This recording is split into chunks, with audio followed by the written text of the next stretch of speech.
ओम शांति। हम सभी इस संसार में बहुत बहुत भाग्यवान हैं जो भगवान के बहुत समीप आ गए, जो भाग्य विधाता है, जो बिगड़ी को बनाने वाला है, उसके अति समीप आ गए। भगवान हम पे मेहरबान हो गया। सच तो ये है, अपने पवित्र बच्चों पर, अपने योगी बच्चों पर वो बहुत प्रसन्न रहता है।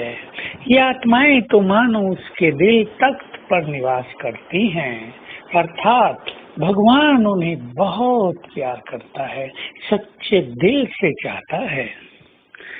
3 तख्त हैं, बाबा का दिल तख्त, वैकुंठी का तख्त और भविष्य का तख्त।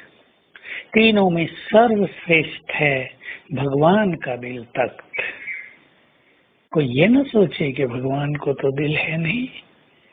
ये दिल शरीर की बात नहीं है, ये प्यार की बात है, ये मन बुद्धि की बात है। जो भगवान के दिल पर राज करते हैं वही विश्व पर भी राज करेंगे, और जो स्वयं पर राज करते हैं वे भगवान के दिल तख्त नसीन भी बन जाते हैं। सोचना है कौन सी आत्माएं भगवान के दिल तख्त नसीन बनती हैं, अर्थात उन्हें वो बहुत चाहता है। शिव बाबा उन्हें बहुत प्यार करता है, उनकी बहुत मदद करता है। उनके दुख वो देख नहीं सकता, उनको सदा योगी बनने की प्रेरणा देता रहता है, बल देता रहता है।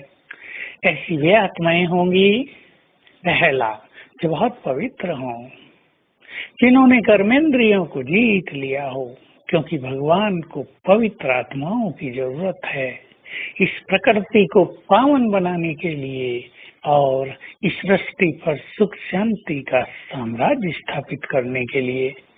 कोई सोच सकता है वो स्वयं ही क्यों नहीं बना देता। इसका उत्तर है कि संपूर्ण प्रकृति से नाता आत्माओं का है।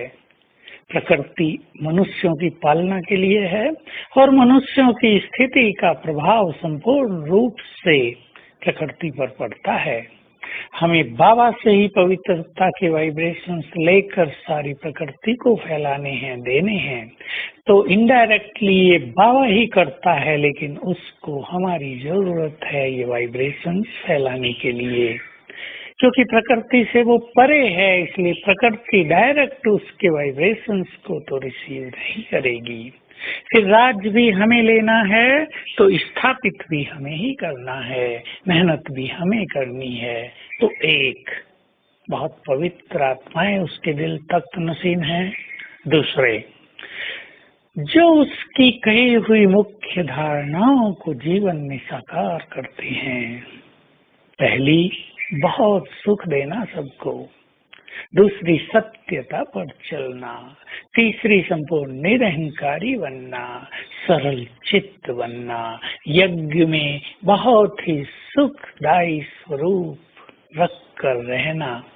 और तीसरी धारणा है, जो उसके स्थापित किए हुए यज्ञ में सच्चे दिल से मदद करते हैं, जिसको उस मदद की रिटर्न में कुछ नहीं चाहिए, जो उसके प्यार में सब कुछ बलिहार कर देते हैं, जो उसके प्यार का प्रैक्टिकल रेस्पॉन्स देते हैं, उन पर भगवान राजी रहता है।